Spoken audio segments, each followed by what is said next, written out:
In the summer of 2015, a short interview clip exploded across the internet. A reporter asked a simple question: Are your parents white? The woman standing in front of him paused, her eyes shifted, and then she quietly said, I refuse. Moments later, she walked away. Within hours, that clip was everywhere because the woman being questioned wasn't just anyone. She was Rachel Dolezal, the president of the Spokane chapter of the National Association for the Advancement of Colored People, commonly known as the NAACP. And the question shaking the country was Rachel Dolezal actually black, or had she been living a lie? What followed was one of the strangest identity controversies in modern American history. A story about race, identity, family, conflict, and the question that divided the nation: can someone choose their race? This story begins far before the headlines even became popular. Rachel Ann Dolezal was born November 12, 1977, in rural Montana, specifically in Lincoln County, Montana, a quite heavily wooded region near the Canadian border. Her parents, Larry and Ruth Ann Dolezal, were white Americans of European ancestry. Rachel grew up in a strict religious household. The family lived in a small town of Troy, Montana, where life revolved around church, homeschooling, and just traditional Christian values. Rachel was actually homeschooled through a Christian education program, and she graduated with top grades. She was super artistic, talented, and creative. Even as a teenager, she showed a deep fascination with the African American culture and their history. Her artwork often portrayed Black figures and civil rights themes, but Rachel's childhood was also surrounded by controversy. She later claimed her parents was abusive and extremely strict. Her parents strongly denied those claims. Family members would later publicly contradict each other, creating a picture of a deeply fractured family. And there was something else unusual about Rachel as well. Her family adopted several Black children and one Haitian child. Rachel grew up with Black siblings in a mostly white Montana town. This experience, Rachel would later say, shaped her identity. But critics would argue something very different. After graduating high school, Rachel moved across the country to attend Belhaven University. It was her first major step away from her hometown, Montana. But the biggest change came after that. She actually enrolled in Howard University, which is known to be BCU. Howard is one of the most prestigious historically Black universities in the United States. Here, Rachel studied art. She earned a Master of Fine Arts degree and graduated with high honors. Her artwork continued focusing heavily on the American themes, which involved mostly Black Americans. One series of painting was even presented from the perspective of a Black man. But during her time at Howard, Rachel filed a lawsuit that surprised many people. She sued the university, and her claim? She alleged racial discrimination against herself because she was white. The lawsuit argued that scholarships and opportunities had been denied to her in favor of Black students. The case failed, but the moment revealed something important. Rachel was deeply engaged with issues of race, identity, and inequality. And after leaving Howard, those themes would become the center of her life. In the late 2000s, Rachel began building a career in civil rights activism. She moved to the Pacific Northwest, first in Coeur d'Alene in Idaho and later in Spokane, Washington. She worked with the Human Rights Education Institute. Then she began teaching courses about African American history and culture at Eastern Washington University. Students knew her as an expert in Africana studies, but around this time, people noticed something changing. Rachel's appearance began to transform. her hair, her skin tone, her style. And photos from earlier years showed a woman with pale skin, blue eyes, and straight blonde hair. But by the early 2010s, Rachel appeared very differently, guys. Her skin appeared darker, her hair was styled in natural curls or braids, and she began presenting herself publicly as a black woman. According to family members, Rachel asked them to not reveal her background. Her brother later said she told him, "Don't blow my cover." Despite the questions about her identity, Rachel's activism earned recognition. In 2014, she became president of the Spokane chapter of the NAACP. It was a major leadership role in one of the most historic civil rights organizations in America. She also served as chair of the city's police ombudsman commission. And Rachel organized protests. She spoke at events. She marched during Martin Luther King Day celebration. Her colleagues said she worked tirelessly for racial injustice. Many people respected her dedication, but behind the scenes, rumors were starting.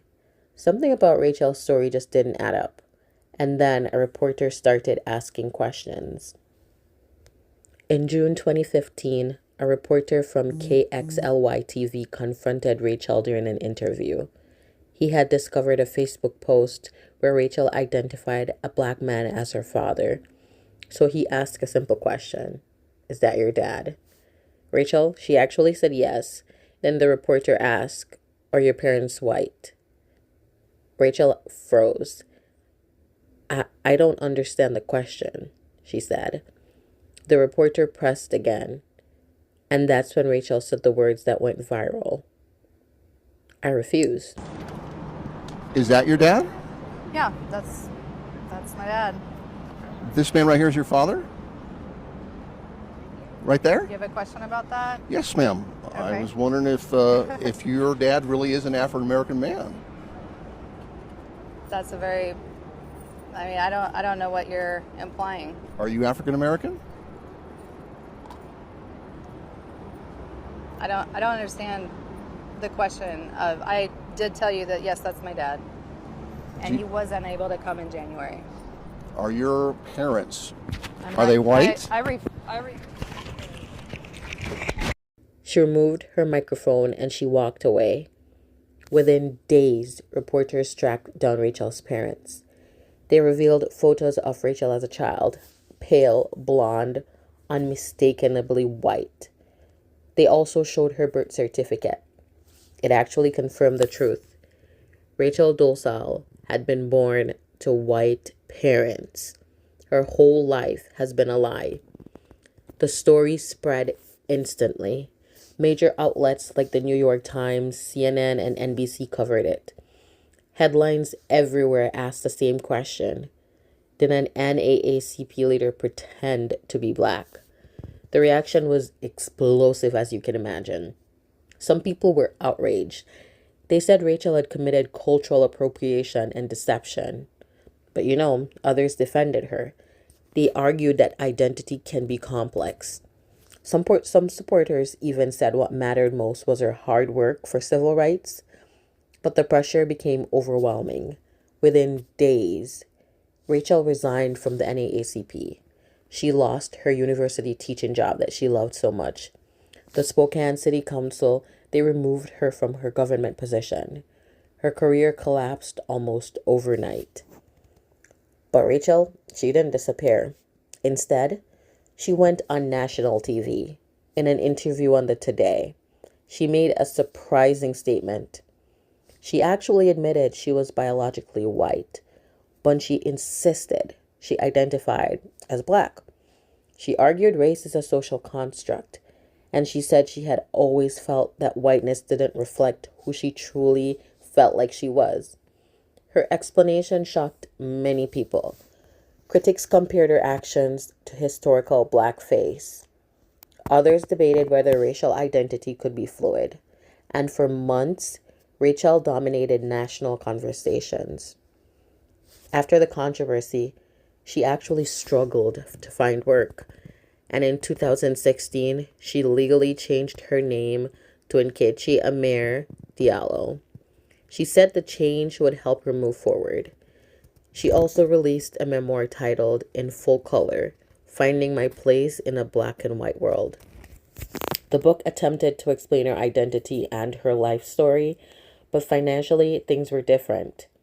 At one point, Rachel said she was close to homelessness and she was In 2018, prosecutors charged her with welfare fraud after she failed to report income from book royalties.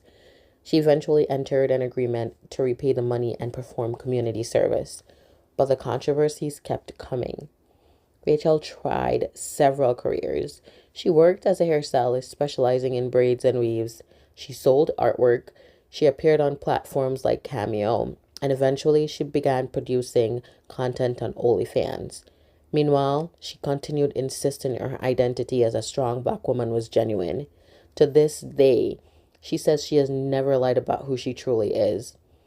Years later, Rachel attempted to build a more traditional career. She became a public school teacher in Tucson, Arizona, but in the early 2024, controversy returned. School officials discovered her OnlyFans account containing explicit images. The district said the content violated their social media policy, and here again, Rachel was fired from her teaching job. The story once again made national headlines. Even today, Rachel remains one of the most controversial figures in discussion about race and identity. Some people see her as a fraud, yes. Others see her as someone who personally identified, didn't just fit traditional categories. Her story sparked debate across universities, television shows, and social media. Some scholars even debated whether transracial identity could even exist. But critics argue race is not simply a personal identity. It's tied to lived experiences, history, and systemic inequality. That debate continues even today. Rachel Dolezal's story is not just about one person.